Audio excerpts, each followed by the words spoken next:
when you're in your early 20s, when you're a teenager, if you don't, you see your friends all the time. You see them like every day almost, or at least once a week. And if you don't, then you really wonder why, And then as you get to your late 20s, you start to see people a lot less, but they're still your best friends, They're still really close to you.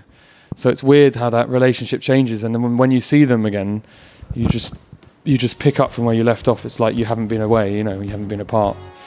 So that's interesting, and I think the album touches on things like that, that kind of feeling, and touches upon that transition to this new part of our lives. I go out,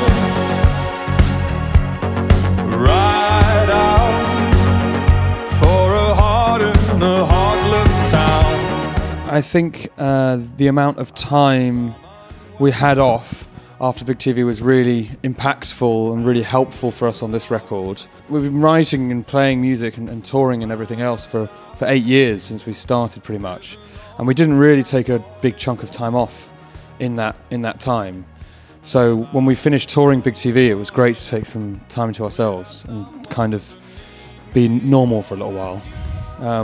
I think when you start writing again, you need to be really hungry for it, you need to, and I think you also need to be a little bit bored as well. So that you're really excited by the idea and the prospect of writing some new music and spending time together again. So that was when we first started writing. We were really hungry for it. We really wanted to write some good songs. And then aside from that, we didn't have a record deal. We had to sign a new record deal, so that takes a bit of time. And we had to write some songs in order to do that. And it was quite nice as well, just to take our time over everything. And for this album, more than any other, we had much more material, and I think that was a consequence of taking our time over it, and really spending the time to make sure we've got what we need. With the world nearly falling down, I go on now. Signing a record deal this time round, we had to kind of finish the songs a lot more, and actually we had to present the record labels with a track in which they can hear what the finished song is going to sound like and what the finished album is going to sound like. And so that definitely had an impact on the album. We really fleshed out the songs and really figured them out much more than we would have in the past. And it worked out really well, I think. I loved working in Brian's space. It was an honour to be invited to record there. And we're big fans of Roxy music. We're big fans of Brian Ferry. So to work in his studio was really amazing, really great experience.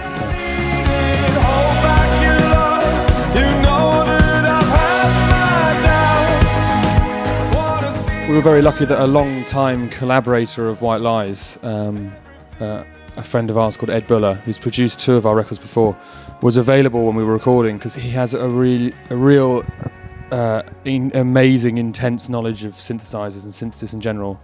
In fact, I'd say outside of being a record producer, it's probably his speciality, and he owns an amazing instrument himself, a Moog Modular.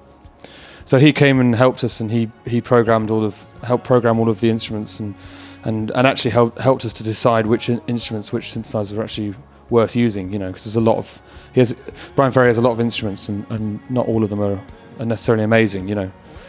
So that was really great. And then there's a particular particular synthesizer called the VCS3, which was used a lot on the first few Roxy records, and we put that on a few of the songs. It's a really wild sound. It's like a Doctor Who kind of type instrument.